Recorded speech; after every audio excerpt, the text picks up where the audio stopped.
Buenos dias. Good Buenos morning. Good días. morning. Good morning. We are here for episode 2 of Diasporican Connect. Um, those watching at home, you might recognize some new faces. You know, Johnny, your face is always brand new. Old face. Yeah. Get your teeth. Um, so we'll do quick introductions. Deya, since you're Hi. immediate to my right, Dale. Hi, my name is Dea. I'm Florida based. I have lived in Orlando for a good amount of time, but I also lived in Jersey, and I'm happy to be here. You also help out a lot in book club and help with the notes. Our resident note taker. I love facilitating the notes. I love getting people worked up on the books. I think all of us should join book club. We should read more. Insanity. Buenos días, everyone. Buenos días, mi gente. I'm Insanity, um, Puerto Rican via Hartford right now. Um, this is our hometown right now. Been living here since 2002, even though we had a move somewhere in there to Reading, Pennsylvania. But have been living here since then, born and raised in the island. And I'm so glad that I was able to find this Discord. It's helped out a lot and enjoying what we are able to discuss and the people that we've been able to meet. Lightning, our resident bomb sniffer. Buenos dias, everybody. My name's Lightning. I am based in New York. However, I am outside of New York City. However, I am there enough that I might as well just live there at this point. The server's been a huge help because I didn't really grow up around a lot of Puerto Ricans beyond my family. And I have a knack for apparently sniffing out the weird people who tend to join this server. Fucking love it. Uh, Insanity, you also teach. I don't know if you just mentioned that. You also teach the Spanish class 3 nights.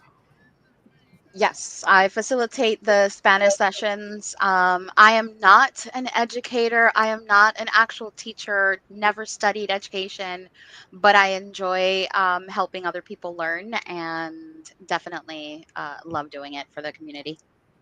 Wait, you're not a Had me teacher? fooled. Yes, she is. Yeah, that She's our teacher. She's our I'm teacher. calling bull. Yeah, I'm calling bull on that. she's our teacher. Oh Thank my you. god. So Maestra. today we're gonna talk about we're gonna get a little heavy in this episode. We're gonna talk about some history.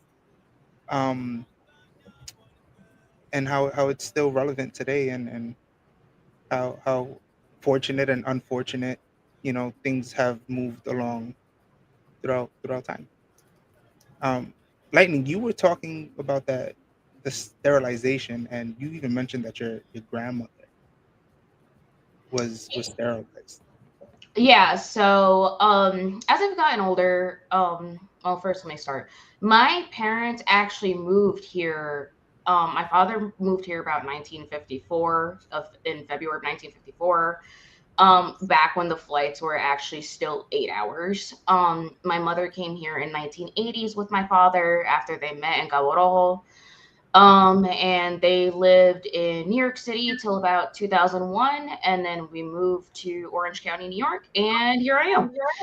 Um, so with a lot of my family, I didn't really know my maternal grandmother. She unfortunately passed away when I was 3. However, I really grew up with like my father's parents, and as like not a lot of people really know that under the Jones Act and other things, Puerto Ricans were basically second class citizens, not only on the island but in New York and everything else. My father has always told me stories growing up. Like he's like, yeah, like once he's like you had to deal with not only like the violence between like the Italians and the Irish, but then everybody ganged up on the Puerto Ricans. So like it wasn't really like that West Side story that everyone tends to romanticize, especially with my father growing up in Spanish Harlem. Mhm. um so when I was younger, one day my grandmother used to actually babysit me while my parents worked in New York City. And I remember I was helping her get changed, and I saw a C-section scar. And my grandmother had 3 kids, so I wasn't like surprised, if that makes sense. But for people who don't know, there is a certain way that they do cut C-sections now that it's much easier to hide. Um, but with a lot of people where they don't really care about the aesthetics, they will actually cut you a different way. Um, and I remember asking, and then she would tell me, she's like, yeah, like it was just like after your aunt, who was my dad's the middle child. So my aunt's a year younger, and then after that, she's like, yeah, after that they gave me a hysterectomy, and I didn't really think anything of it. But the more I get into the history, like her family and my grandfather's family were both huge families. My grandfather was one of 12. My grandmother was one of 5. Wow. Um, so the fact that she stopped at 3 kids just didn't really add up to me, if that makes sense. And So then they just gave it to her. They just took, they did the hysterectomy without even asking. They just did it. yeah, and then even with my maternal grandmother, from the way my mother's phrased things, because as you know, in like the Puerto Rican and other Latina communities, you don't really talk about the bad things. Hmm. So my mother, she would actually tell me that like my grandmother had ovarian cysts. She had my mother, and then she had my mom's sister, and then that was it. And my mom also made it sound like she had a hysterectomy. Um, and then I was in Tumblr during the prime years, and I remember reading up on Puerto Rican history there. And I actually found out about how they used to test birth control, like on Puerto Rican women, on African American women, on African descent women on the island, like until it was federally approved through the FDA. And obviously, with any drug that has FDA approval, sometimes there are blunders, but like it made me realize, like, oh shit, like my grandmothers were sterilized. Like, no one ever actually came out and said it, but and that was just like a really heavy thought, like, especially because birth control, whether people like it or not, is such a huge part of women's healthcare and a very Hmm. necessary part of women's healthcare. A lot of people don't realize that birth control also does have medical uses. And then it also just made me think, like, wow, like all of this was just tested like on my ancestors, on like women in my family, and we don't even think about it. And even then, I honestly think that the side effects only still slide today because people, it was tested on people who couldn't fight back. Right. Yeah. And this isn't something that you'll naturally find in a history book. Like you, No. you just said it. You have to do your own research. Yeah. Because being that Yeah. Puerto Rico has been colonized and everything, they whitewash the history. Yeah. Yeah. It's So some of that hidden history that only those people that have been able to continually disclose it to other generations yeah. is the only way that it has continued to be a topic of discussion. Um, it's super important also to point out that a lot of the Puerto Rican women that were sterilized in the 1930s, 40s, and 50s, um, they were basically it was under the guise of their physicals because they used to work at factories. So you would have your physicals at the factory because they needed to make sure that you were healthy to continue working so that you could work your hours. And oh, it's time for your physical. They would go in for their physical. Oh, we have to do some, new stuff, whatever, whatever. They wouldn't question it because you couldn't question these people. And lo and behold, they came out with their, they could no longer have children. They would then try and have children, try and have children, try and have children. And it wasn't until they went to an actual doctor that was able to say, hey, you can't have children because you're sterilized. And that's how a lot of these women started realizing that this was happening behind closed doors without them knowing, without giving consent. Wow. So they were essentially tricked, They were tricked. pretty much. Yeah, They were that's a tricked. shame. They were tricked. And it's a shame too because we don't even see like Puerto Rican women weren't the first to actually have this happen to them. So basically, I don't know if you guys know what HeLa cells are, but Henrietta Lacks was an African American woman who went in for, I believe, cervical or endometrial cancer, and her cells actually never stopped reproducing. And they're still alive to this day, and they're attributed to a lot of our scientific research on everything that you can do with cells and therapies and things like that. And her family still isn't being compensated despite that they're essentially experimenting on her after death. Yeah.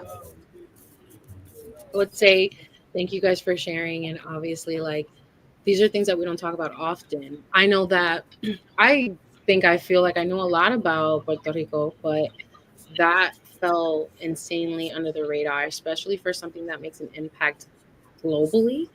And the even though it is something that isn't pretty, it's still history and it still made an impact in our world.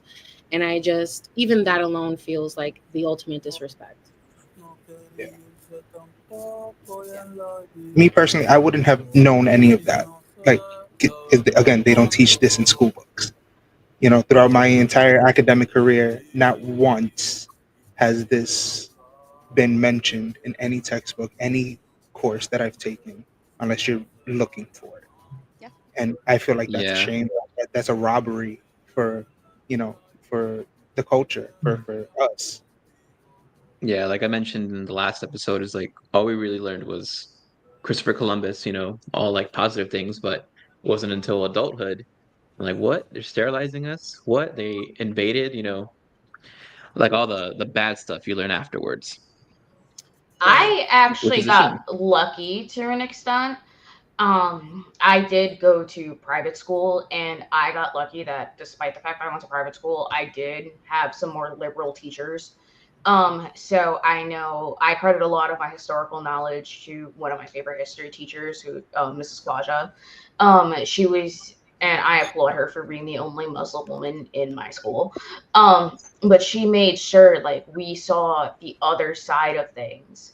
And then my AP history teacher, Mr. Rivas, even though he was Spaniard too, so he actually did know quite a bit of the history from that side of it. But when I was doing AP history and AP government, like he actually made sure to like teach us like the bad parts of this. Like those textbooks actually did go more into depth. And I would like to credit my last history teacher in college, Dr. Horn. Um, Dr. Horn was very passionate about seeing all sides. We actually didn't even have like a real history textbook. We would use that as a basis, and then we had a document supplement. And it would be like letters that have been put into these books, and like with proper citations and things like that. And like I would actually see from like the Spanish American War, like the letters that they would write about that and all these other things. Like we started history in around like the 1600s in that class, and he made sure that we could fully cite our sources, use our letters within the context, and just really be sure like we that's when we really saw the horrors. And I also really got lucky too that my parents never censored what I could read as a child. Um so I definitely had like a lot of free. I was always that kid like in the library every 2 weeks and asking 9 million questions. So my father would tell me a lot of the history, and he's like, "Did you ever learn like that Puerto Ricans bombed Congress at one point?" And I'm like, "What? Like this wasn't in my textbook." Yeah. And then once I started going into the history, like I looked at Britannica, like I looked at like encyclopedias and stuff like that. Like I was like, "Oh wow!" Like I am missing a lot of like. Wow, I got lucky that I had a lot more education than most. I still realized that I missed a lot of things. Yeah. Yeah. Hola, hola. Thank you guys for watching at home. Yes, hi everyone. Yes. Everyone. Yeah. When you mentioned like having that capability of being shown some of the information that is not easily disclosed or easily accessible to others. I think it's super important that as a generation now that we continue to disclose this to our fellow Puerto Ricans, that surround us, so that they understand what our history actually is, what it actually stands for, um, so that we can actually just continue to um, educate ourselves. I think the more that we educate ourselves, the better off we are. Um, a society that is uneducated is easily swayed, and the more educated that we are, um, the more we can stand for what we believe and who we are as a people. I Yeah, agree. I would agree. absolutely. 100%. And I find that even now, like I'm looking through the comments at some of the people who are listening, which hi everybody. But I see there that it's just like I didn't know. Yeah, And that's the biggest thing. It's not even just that like people around didn't know, it's that we didn't know. yeah, Like we don't know. And this is where a vessel like this or just like an outlet like this is so important, as well as just like important to us to uphold a lot of those things because we're getting that information from each other. And like Yeah, what an amazing thing, right? yeah, That is like probably the strongest thing. And that's one of the things that I love about being Puerto Rican. Everything that I know to be true has been word of mouth. What, like even our recipes. I don't know about you guys. Nobody ever gave me cup sizes, tablespoons, nada de eso. It was very much Mhm.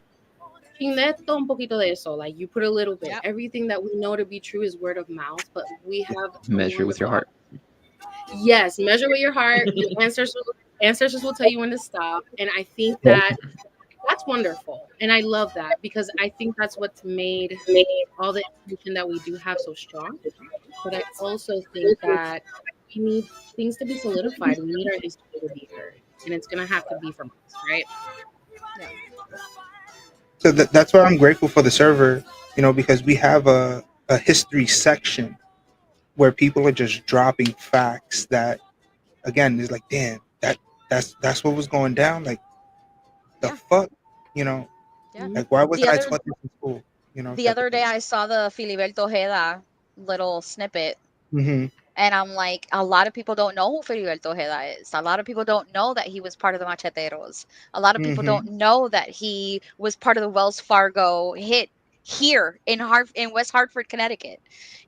And he was the last known machetero alive, because there's one that has never been caught, and he's still in the list of the most wanted by the FBI.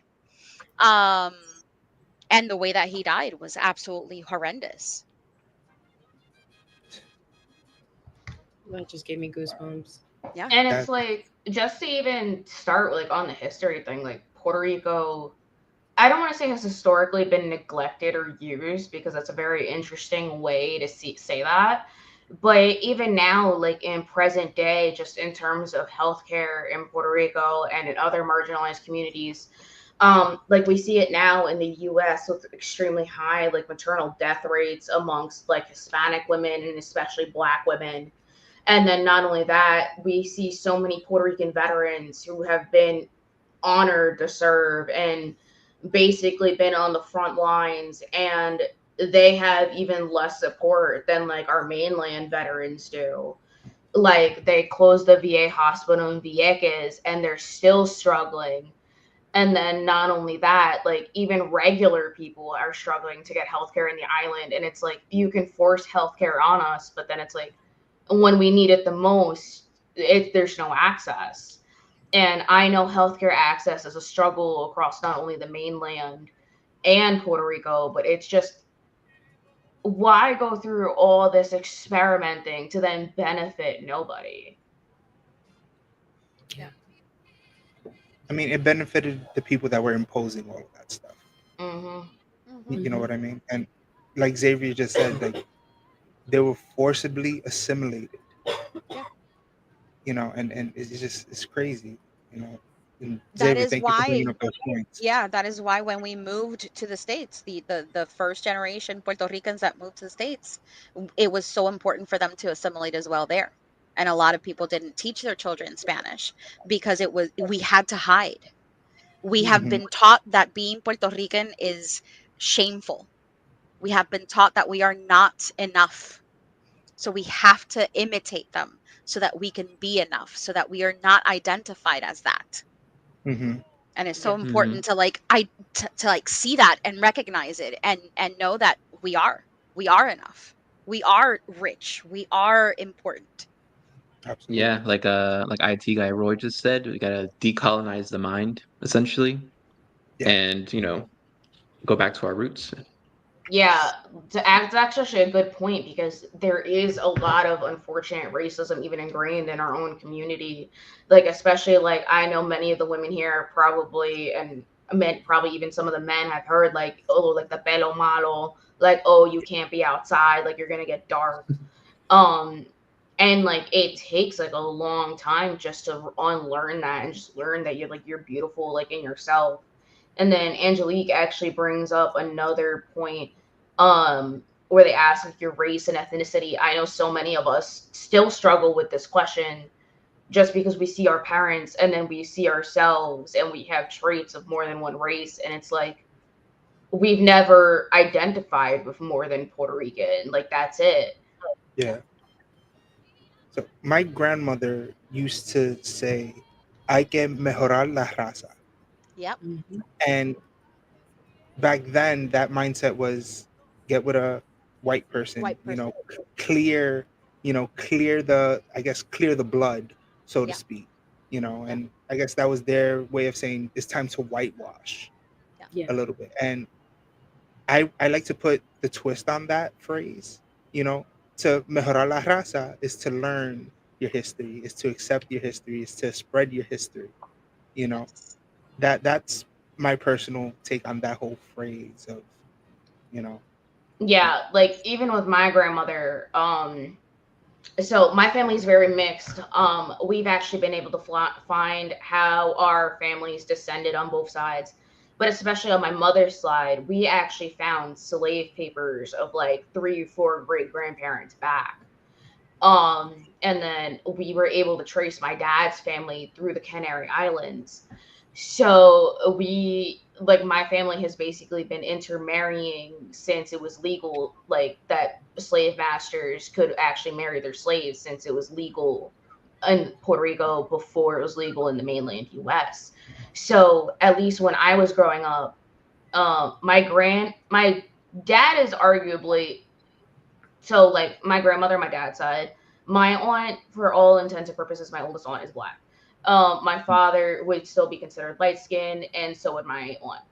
Um, and then on my mom's side, my mom is very like she's not like super white, but she's definitely whiter. But her parents are black straight up, mhm. and it's like my grandmother and then my grandfather as well. Her husband was half black at least, so for her to be saying like, oh, like your hair's, I'm just translating this into English for sake of conversation, like you're nappy, like tiene pelo malo, tiene que arreglarse, no puede tener todo eso rizo y todo eso frizz ahí.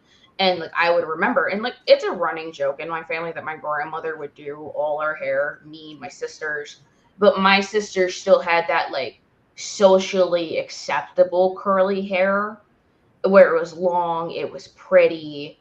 Like my sister to this day still straightens her hair like all the time. So my niece is the same way where she'll go back and forth. Like she hates it. Whereas like my middle sister, me and my middle sister's kids have kind of learned to embrace that and actually like wear her natural hair out. But I was really that first kid to come out with like that super afro kinky texture hair and she hated it. Like Yeah, I use my Apple hair all the time. I remember one day I had actually gotten so fed up with my grandmother trying to like do my hair and brushing out my curls and just making things worse. And then if you know, you know about Mita de Perales. Oh She used to yeah. slather me that in VO5. And I'm like, I put more oil in your hair than you used to cook. Like this is just my hair. And that was really the first time I actually remember standing up for myself in terms of my hair. Because Mhm. even like my mom tried her best and I appreciated immensely, and so did my father. Like my dad was a single dad for a hot minute with the 2 kids, and then my mom stepped in, and then I was the oops baby 20 years later. But it's like they never really learned how to handle like afro texture like mine. I got lucky that my dad had an afro, but once my hair got long enough, it didn't really fro anymore. I recently chopped off all my hair, so I'm back at the fro stage. Um, they only knew how to handle it with the tools that they had. So for me, at least, it was a lot of growing up and learning from like African American women, and then just learn it like that first real big natural hair movement of like the 2010s and the Crown Act and things like that. Like, I remember my high school graduation was, I think, one of the first times I wore my hair curly for something super important. Right. That's thank you so much for sharing that. I feel like in that sentiment I completely, well, I say this. I understand, but I'll never understand, right? Like, you only understand when you can feel that firsthand, and this is why these conversations are important, because I grew up, and I tell people this all the time. I have two black grandmothers and my mom's black. You see, I am Puerto Rican, but like they are black in skin. These are black women.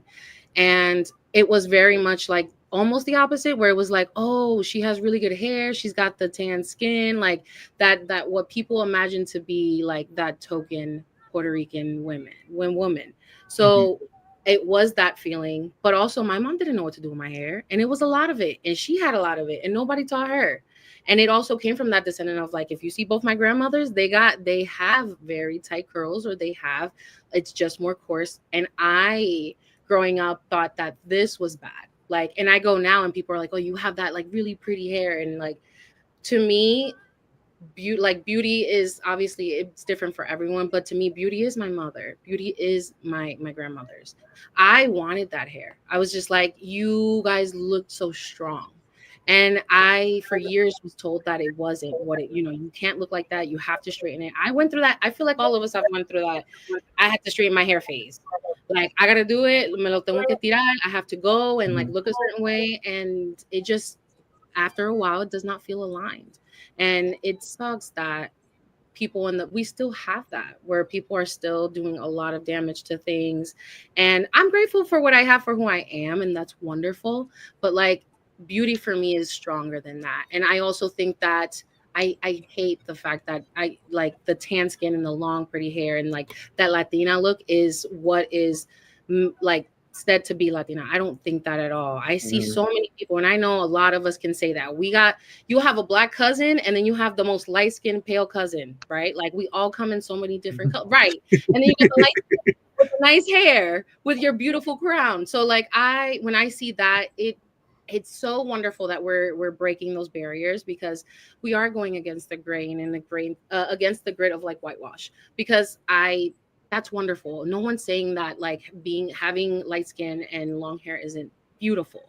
It's to Hmm. say that everything is beautiful, and like all of us are beautiful, and all of us come in so many shapes and colors and sizes. And I just cannot imagine the island looking one way. It just doesn't work that way. They all work together.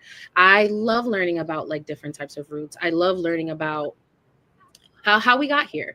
And it is unfortunate that some people will say pelo malo. And I say to them, where is it? The pelo malo is not in the room. Like, Yeah.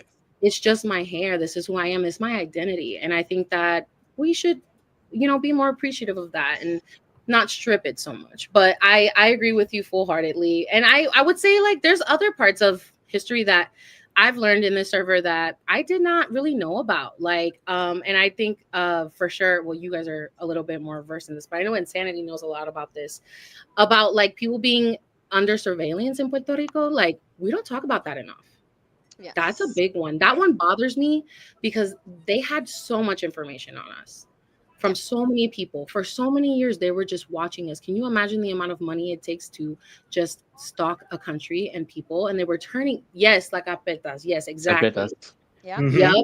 And I learned that a lot more during book club, and like we were reading War Against All Puerto Ricans, Against All Puerto Ricans, and that's when we started to talk about it. Yes, yes.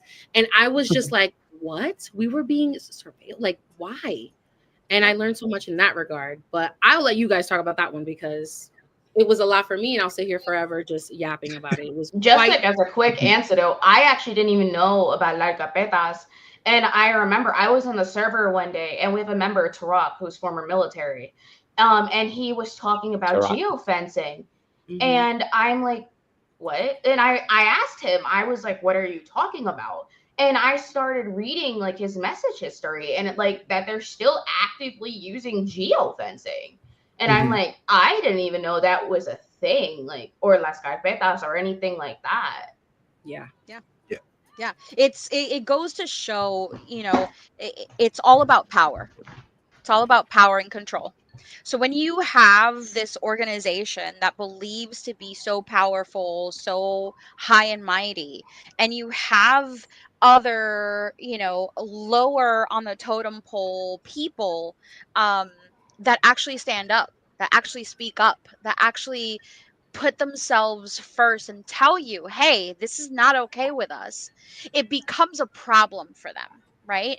And the only way that you can get rid of the problem is finding out more about the problem and infiltrating the problem and getting rid of them from within.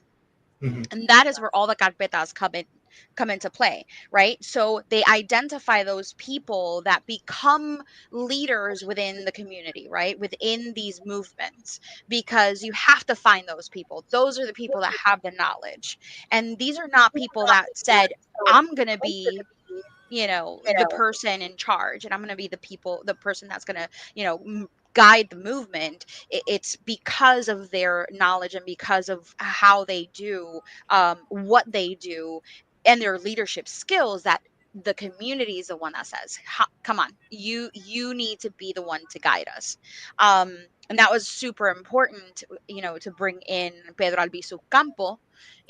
He was one of the main, um, people in the movement, and he was completely at the mercy of everything the US government wanted to do, as far as following him, having files on him, having carpetas on him. I mean, it's insane to think that it's to the point and it's so blatantly obvious, and they have no regard to, or no desire to hide it at all, that you leave your house and you're like, hey, Juan, I know you're there. How's it going? How's the Yankees game? Mhm. You know, Mhm. it's That's wild. insane. And we know that we still have these, because our movement, our independent movement, and our nationalist movement has never died. No. Never died. Will never die. No. It's just hidden. It's hidden, and Mhm. only those people that know where they are, they know. But we still have carpetas on them. The FBI is still behind them. The FBI is still watching. The FBI is still listening. And, Mhm. not to be like conspiracy theorists or anything, but that's a lot of these things come from truths, right? And like Yeah. all these TikTok, videos before, where it's like, oh, hey, FBI agent that follows me, I'm saying this, but I really don't mean this. It comes from a level of truth, Yeah. you Yes. Yeah. know? Yeah. So Claro. it's super interesting to see how fearful the government is of our movement, of these little 3 million, Mhm. strong people on this Mhm. little 100 by 35 little piece of land, that they're so obsessed that they need to have files on us to see what we're up to. I agree. I think that's the craziness about such a beautiful island. Like, I mean, you're not like, and I know some of us haven't even been. Some of us have been there all the time. We've lived there. However you see it, it is a beautiful island, and there have been so many people trying to get their hands on it. Right? Like, it's just been always. It's like it's always just tossed from one person to the other, and within that we've seen so many insane things, or at least I've heard such insane things. Like, we talk about sugar, right? Sugar was such a killer for the island. I remember reading something about like a governor literally like from America, they brought him in and he saw the need for sugar, completely resigned and decided to just start Domino Sugar. We know Domino Sugar now. That was the staple. Like, our land was that staple for that to be Mhm. successful off the backs of Puerto Ricans. Like, it's not, it is always the repression that we're experiencing or have experienced in the island is due to people wanting to control, always wanting to take and just like experiment and see us not as people, but as just a means to an end, an asset. And it's incredible. It's incredible how far it's gone. But I will say this as a good uh like the positive or the silver lining. I think that we have done an incredible job preserving our culture as much as we possibly can and acclimating to those things. So for like example, I tell people this as an example all the time. If you've ever had those sandwiches de mezcla, like in theory, they're Love like that. the most disgusting things in the world because they have like the processed meat and then you have the cheese whiz. Like, where are you getting that? How does that work for like your recipes? Like, you're Puerto Rican, that doesn't make sense. It's because we had to acclimate to the fact that we were getting food and like certain help and assistance from the US. We had no resources, we had nothing. So we had to make the best out of a good situation and somehow have miraculously made it better, which is like something that gives me so much pride in being Puerto Rican. It's just, it's more than just, oh, like, you know, you guys are just, you know, it's more like we get something and we create it and we make it 10 times better and we make it ours. I mean, I know I like to assume that all of us know about the flag. And I think I always tell this to people in public when I go out because I was right. I was the one that was always like, oh, Puerto Ricans always with the flag. I'm not going to be that Puerto Rican. I'm not going to be that Puerto Rican. Even my mom would be like, if you put, and this because we lived in Jersey. So, I mean, I get where she's coming from, but still. She was like, I'm not going to put the flag on my car because then they're going to steal it and it's going to be another Puerto Rican. And I said, Mommy, come on. Like, that's crazy. But when I learned that the reason, I mean, I feel like it's almost like a biological makeup for us to do this because of the fact that we were not supposed to be able to fly our flag. We could not sing our national anthem. We couldn't do anything. That was stripped from us. So the moment that we were able to, why wouldn't I like fly this flag? And Right. how crazy has it carried from that time, which it does seem like a short amount of time in retrospect, but like it wasn't yesterday. Now we have all these Puerto Ricans are so prideful. And it makes me so happy to tell people when I hear them that they're not Puerto Rican. I'm like, do you know why? Do you know why we're so proud? Because it was taken from us. We couldn't even have identity. And like it gives me pride. I'm proud to say I'm one of those Puerto Ricans with the flag in the car, the flag everywhere. Mhm. Care. Like, I Mhm. want you to know because it means more to me than just it is a flag. It means I am being able to do something my ancestors probably couldn't even do, Right. you know. So I think that's one of those big things. I love the things that we're talking about now because they are hard and they are things that maybe people don't even know. Another thing that like is huge is like independence for Puerto Rico versus statehood. This is something that we've been fighting about for so long, and how things in between, like what got us here, right? Like what got us to that point of like picking one or the other, and a lot of things that have gone in terms of misinformation with like Hurricane Maria. I know that we see it on our end, and I know people in the diaspora see it one way versus people on the island experiencing it. I Right. know people in this server, and I know people in my family that are still suffering without light, are still suffering without resources. People who are sick, who had died because they couldn't even get help, because they couldn't even just live a life that's sustainable. Like, how does that look like for us, right? Like, we're still living with a lot of hardships. Like they are still living with a lot of hardships. I can't even say it's me. I'm here in the States. Like I see my people on the island and it's like beautiful. But I don't think we talk about those hardships enough and what that looks like for them. Yeah. I think a lot of the times is because we're afraid, right? Yeah. So there's a lot of fear in the acknowledgement that we might not have the help of the US government. Right. And I think once we move from that fear and realize that we are a pretty sustainable island. We have the resources, we have the land. Once we realize that we are capable of being self-sustaining, being able to get back to the point where we could export and import what we need, um, without having this foot on our neck from the U.S. government utilizing the Jones Act Exactly. to stop us from importing things from other places, because it's just insane how the Jones Act work and how many people don't understand how it works either. Um, but I mean, I think it's fear is what drives a lot of those decisions, and what continues to have our people still voting for the same people, same regime, the same, line, because we're so afraid. And I think it's time to wake up and realize that we should not be afraid, that we are resilient, we are strong, and we can make this. Yeah, Agree. Hmm. absolutely.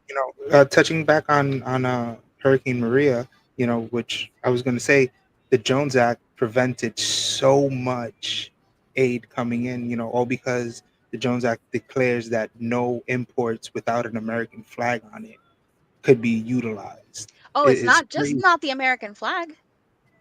No, No. So it has to be a US manned ship. look at that. So That's right.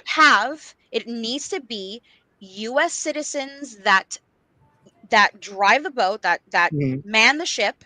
It has to be a US ship, and it has to depart from the US soil. Right. So if, for example, we're importing, I don't know, coffee from Colombia, just to use that Hmm. as an example. It needs to go It from has to go. Colombia to Florida. From Florida, it then changes ships into a US ship. That US ship has to be manned by US citizens. And then from there, moves over to us. Out of all of that, it pays taxes 3 times. Yeah. It pays Hmm. taxes when it's imported, when it's moved to a US ship, and when it departs the US. Look at that. That's ridiculous And I that's and didn't crazy to me unnecessary. know. because it's probably faster to sail from Colombia through the Panama Canal and go to Puerto Rico. Absolutely. Yeah.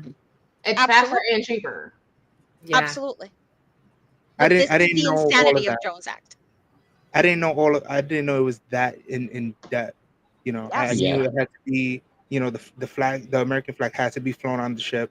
I didn't know that it had to make so many stops. I knew it had to stop in an American port before hitting. I didn't know it had to transfer ships and all of that. Yeah. That's I guess they call it Puerto Rico for a reason.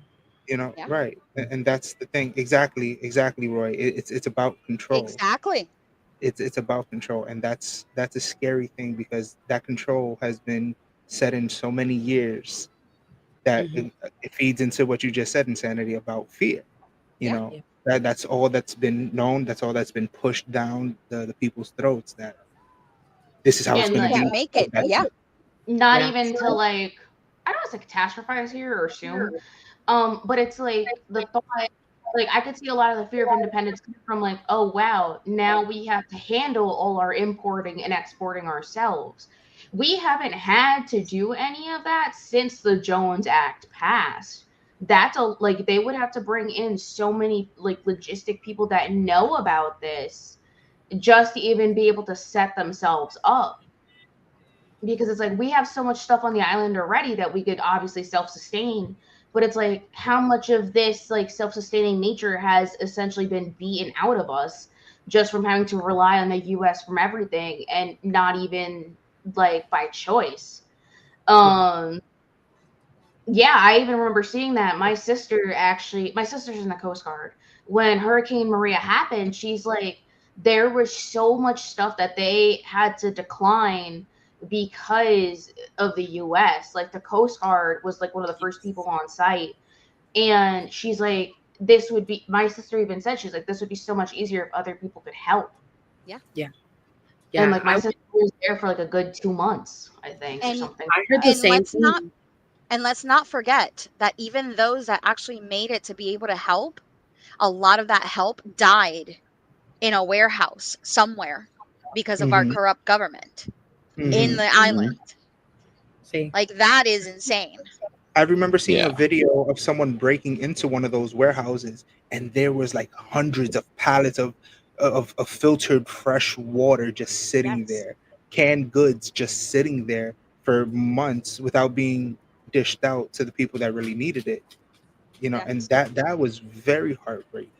That hurts. And And when then to hear when the president to say like, "Oh, it's just like they need just like what was it? He said something about bleach or like just get them toilet paper, paper algo así, towels paper you, towels, and it'll Girl. be fine." And it's so indicative of the mistreatment that we've had or they have Yes. had. I think about one thing, and this is a little bit backtracking, but I feel like it's kind of indirectly adds on to this, like learning that we allegedly, which is not true, but we've never had bombs on like like U.S. soil, and they have done that in Puerto Rico. That has happened. Mm-hmm.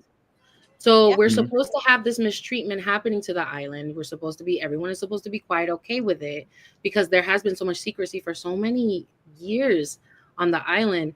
But yet you want to take our resources, education, the autonomy of people's bodies, how people Mm-hmm. live, the quality of life. So now you're stripping everything. Education, there's like criminal activity that I don't even think we talk about enough about the in the island because people are trying to survive. But yet no, yeah, you get them, get them their resources and they'll figure it out and then give them absolutely nothing. Yeah. It's just ridiculous. Yeah, that even reminds me. I had to take a religion class over the winter one year, and I had two veterans in my class. They were running like I think it's technically called arborist business. Like they were like cutting down trees and replanting and just doing all that type of cleanup. They actually went down to Puerto Rico to help, and they brought like a 14-man crew and all their equipment.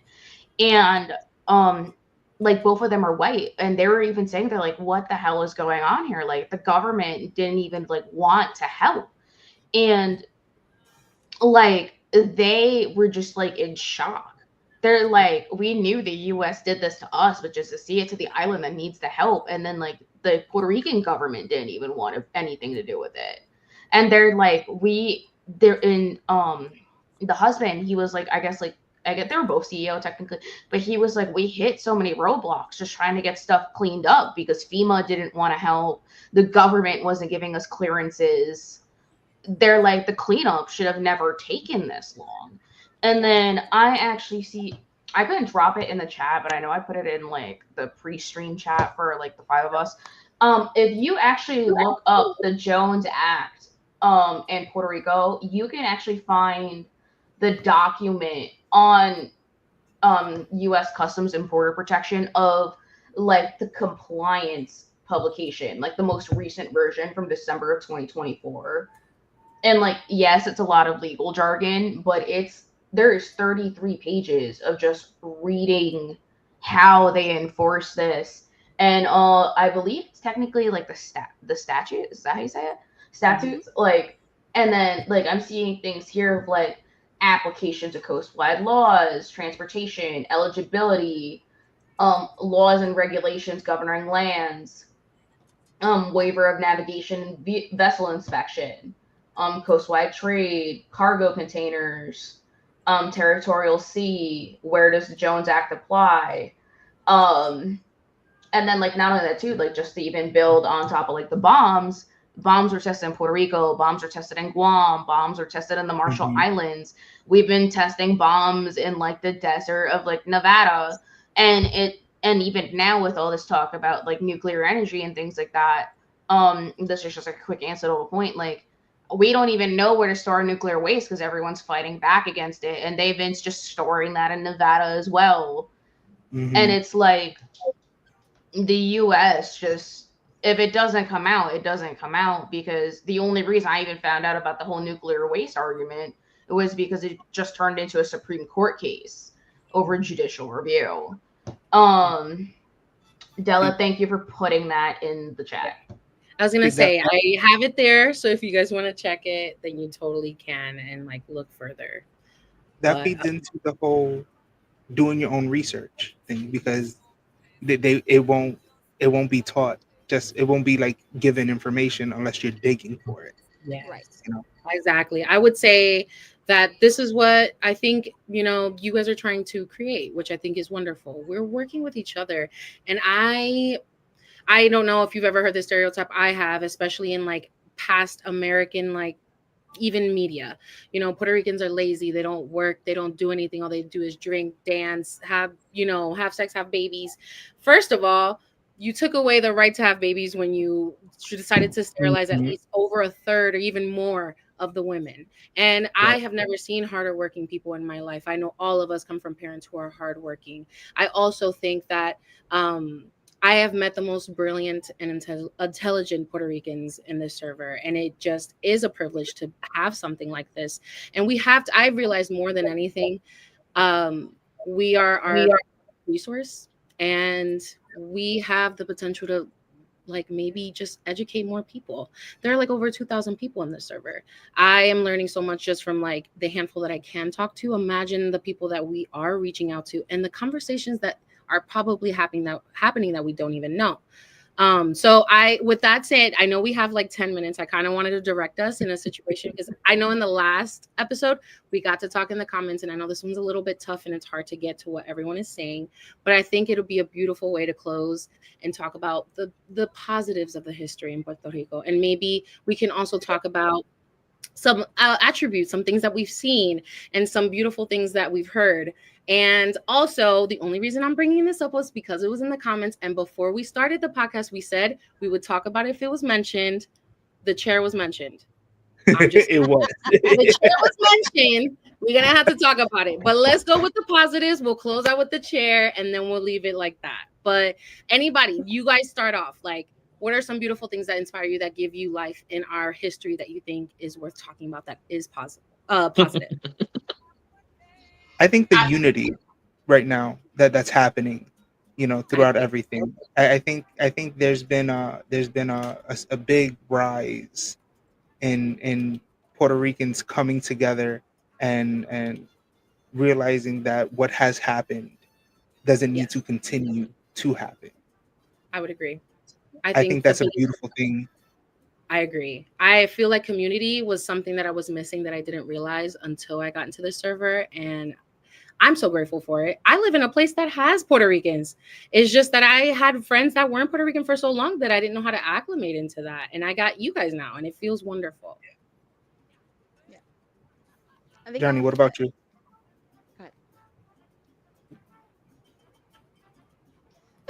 I just like the whole the unity. Like I know we were kind of watching, was it a VIPR? They were speaking over at the United Nations a few days ago. Yeah. So there is an effort, there is vocalization of wanting that change. I don't know if it's being heard, but there is an effort. So it's nice to see that it's not just us talking about it, but there's others out there like directly trying to fight that fight. Shout out to Jason Cruz for being a voice that cannot be ignored. I'm hopefully trying to lock down an interview with him coming up. I look forward to that. That's awesome. Insanity, you were going to say something. What was on your... I was just kind of wanting to echo some of the same things, where the unity is something that has actually been very, very palpable in this Discord. I think having the ability to discuss with so many people actually it increases that unity. And our community has always been so divided because we have this, we're from here and you're from there, and we're better, or you're worse, or and in this community it's been kind of like so much more of identifying that we as a whole are so important to our society. I think another like huge positive is the impact that music has had in showing who we are. Yes. We definitely have to attribute some of that to Benito, that has broken so many stereotypes of music for Puerto Ricans, even using reggaeton as a way of showing people who we are as a people. That's to me has been incredibly a proud moment for me. I would agree. And Rao too, don't sleep on him. He's hot, but he's making moves too.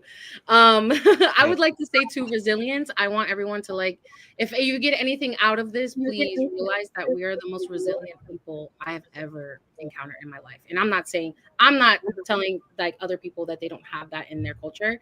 With all the things that we're learning and all the things that are very doomsday, please remember, like, you made it this far because people fought for us and they are strong.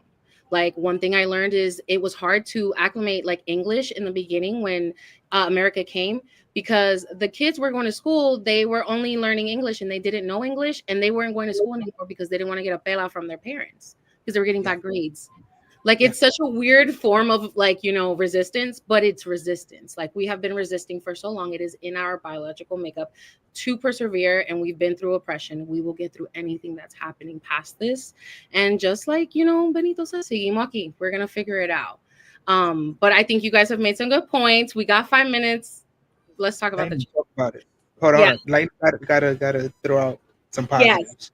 Yes, we have to. I almost kind of want to steer away from the unity thing, like, well, that is a big thing, and the resilience, because I know all of us know that one Puerto Rican that will quite literally give you the shirt off their back, even if that is their last shirt.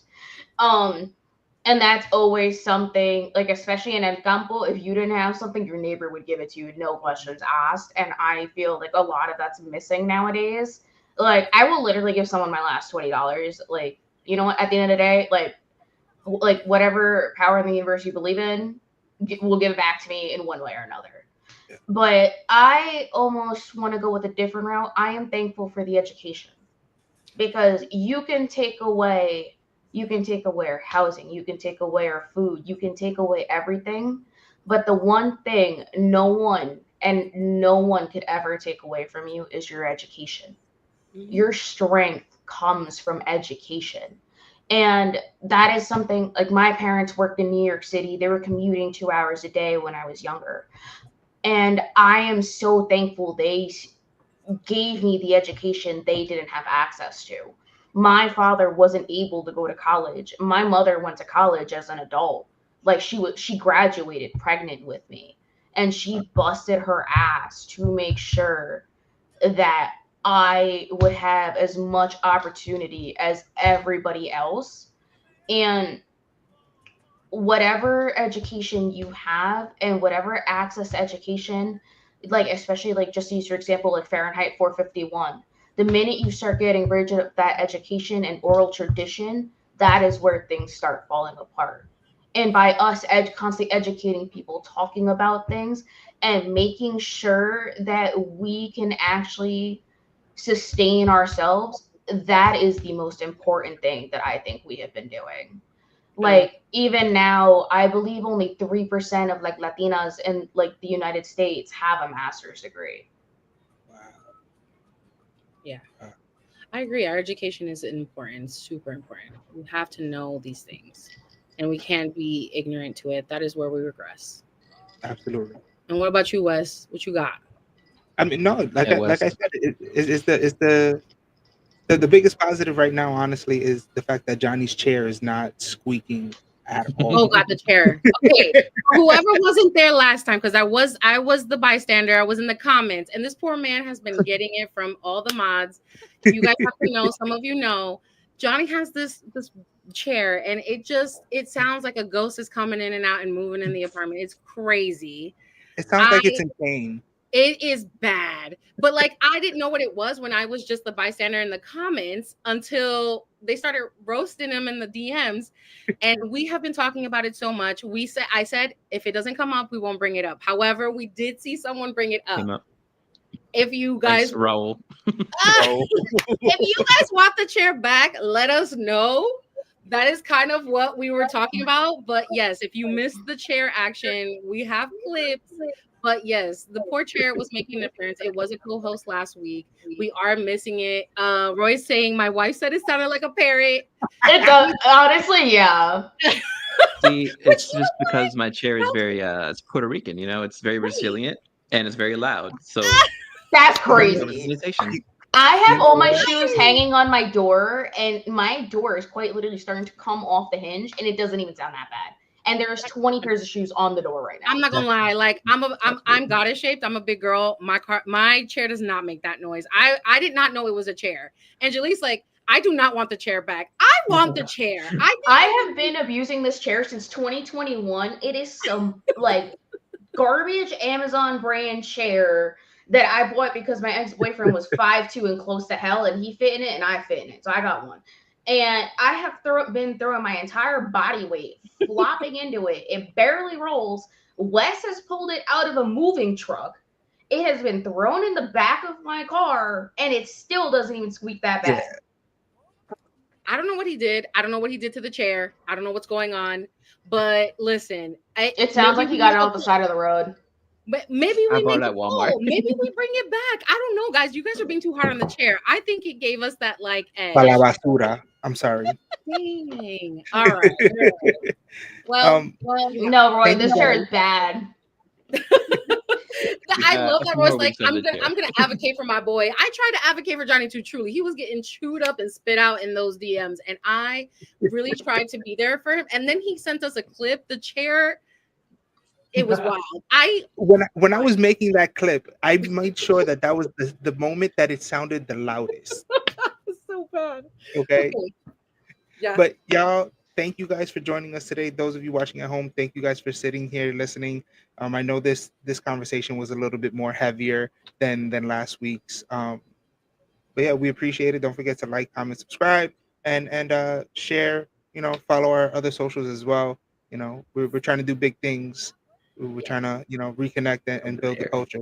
So. Yes. And if you like what you hear, we are talking about this in the channels, book club, the history channel. We have Spanish classes with our teacher. She says she's not our teacher. Sandy is our teacher. And you have a lot of brilliant people. Even in the comments, I saw what you guys were putting. You guys are all smart. Like get your friends in the server. Get your friends in the server. We gotta, I want to see as many Puerto Ricans there as possible, learning as much as possible. Definitely. Thank you for having me. That's right. You gotta defend Johnny. Yeah, Johnny, poor Johnny. Yes, thanks for having us, guys. Maybe we'll be back. Maybe I'll be back with the chair. I don't know, but this was fun. All right, y'all. Thank you. Yes, thank you. Yes, thank you. And Thank you.